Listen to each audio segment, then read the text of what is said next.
प्रायश्चित कहानी, ठीक है। प्रायश्चित कहानी भगवती चरण वर्मा द्वारा लिखित एक सामाजिक कहानी है। किसके द्वारा? ध्यान से सुनेंगे।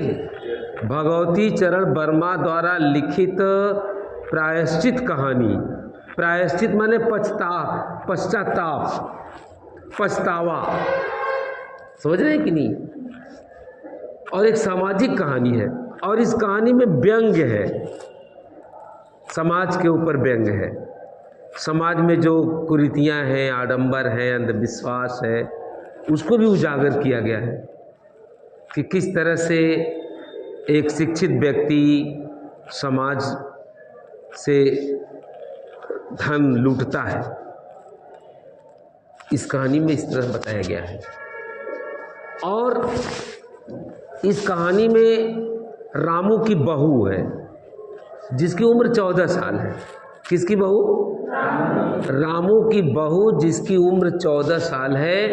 वो अपने मायके से आती है ससुराल में। ससुराल में आती है तो सासू माँ घर की चाबी उसके हाथ पर रख देती हैं और कहती है कि आज से तुम सारे घर की जिम्मेदारी संभालोगी, बहू को, समझ रहे हैं। और बहू के हाथ पर चाबी रख देती हैं, बहू पूरी जिम्मेदारी। और 14 साल की लड़की थी, तो ये 14 साल की कोई उम्र होती है?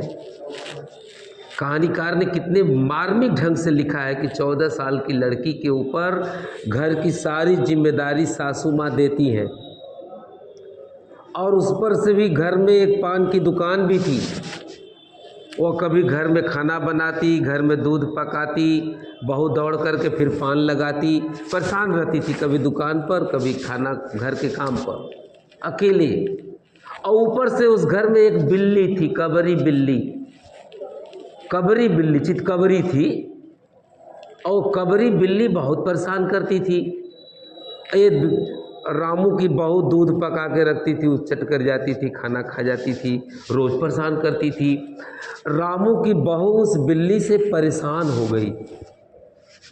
आए दिन वो नुकसान कर देती थी।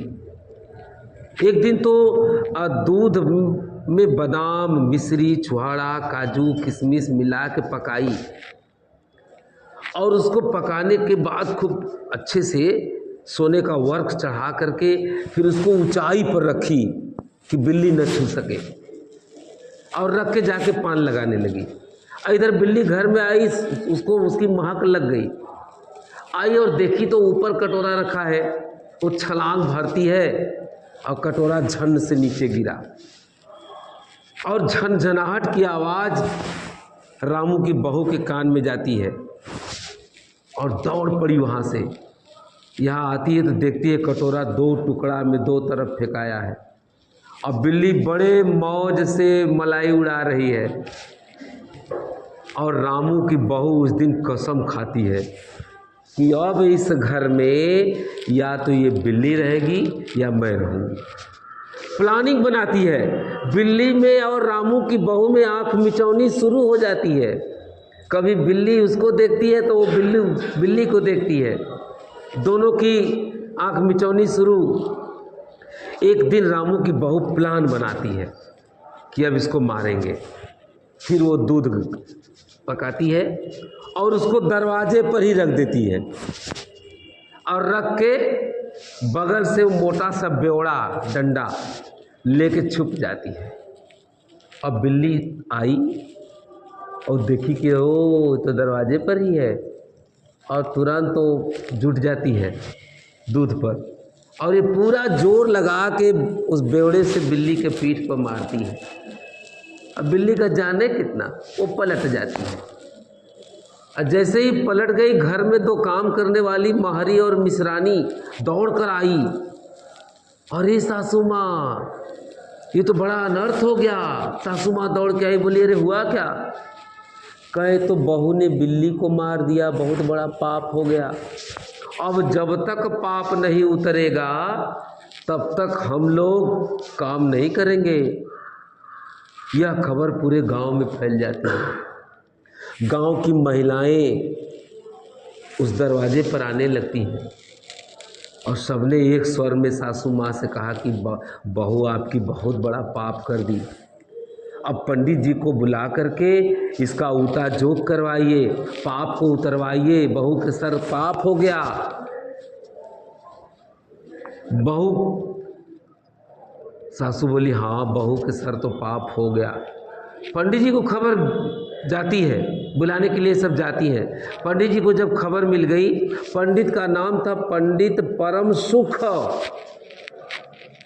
परम सुख को जब यह खबर मिली तो उस पंडित परम सुख ने अपनी पत्नी से कहा है अजी सुनती हो? तो कहा हो? कह रहे आज लाला घासी राम की पतोहू बड़ा अनर्थ कर दी है। का कैले? कहो बिल्ली मार दी है। तुम खाना मुझे मत बनाना, आज मैं लंबा हाथ फेरूंगा। और इसके बाद वो अपना पोथी पतरा उठाए आ गए सासू माँ के घर।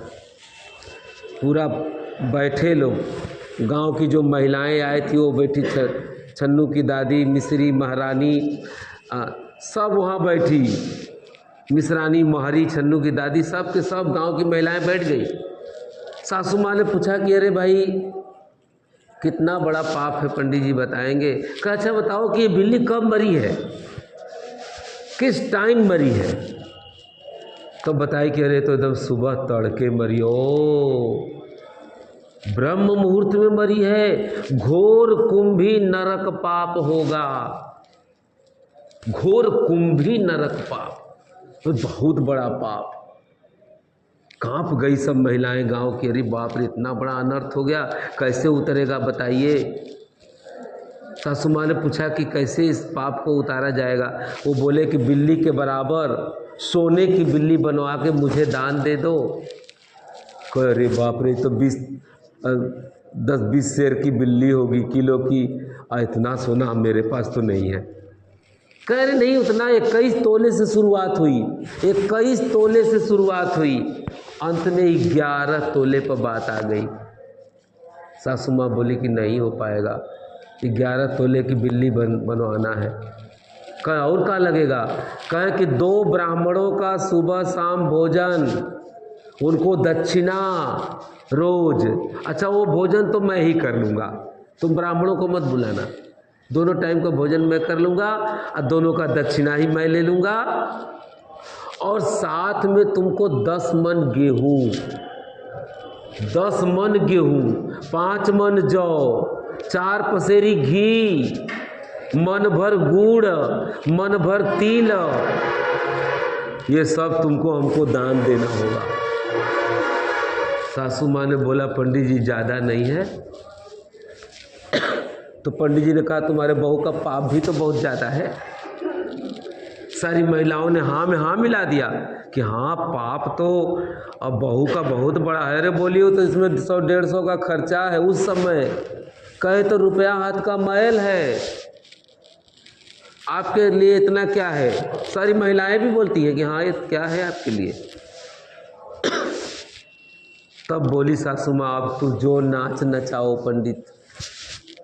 इतना सुनते ही पंडित नाराज, चल देते हैं, हम नाचना चाह रहे हैं। फिर सासू माँ जाके पैरों में पड़ के लाती हैं और फिर पंडित जी कहते हैं तो माँ, सासू माँ तुम जाओ घर में से सोने होने की व्यवस्था, पैसे की व्यवस्था करो, मैं जाता हूँ सोने की बिल्ली बनवा के लाता हूँ। और जैसे ही ये बात कर रहे थे तब तक उधर से मिश्रानी, महरी उधर से दौड़ी हाँफती हुई आई। अरे सासू माँ हाँ क्या हुआ? कब? बिल्ली तो उठ के भाग गई। वो बोली बिल्ली तो उठ के भाग गई। पंडित का मुंह एकदम अवाक हो गए। तो बिल्ली के उठ के भागते ही ये जो कहानी है यहीं पर समाप्त हो जाती है। अब इस कहानी का उद्देश्य आप सुनेंगे जो कि बहुत ही उपयोगी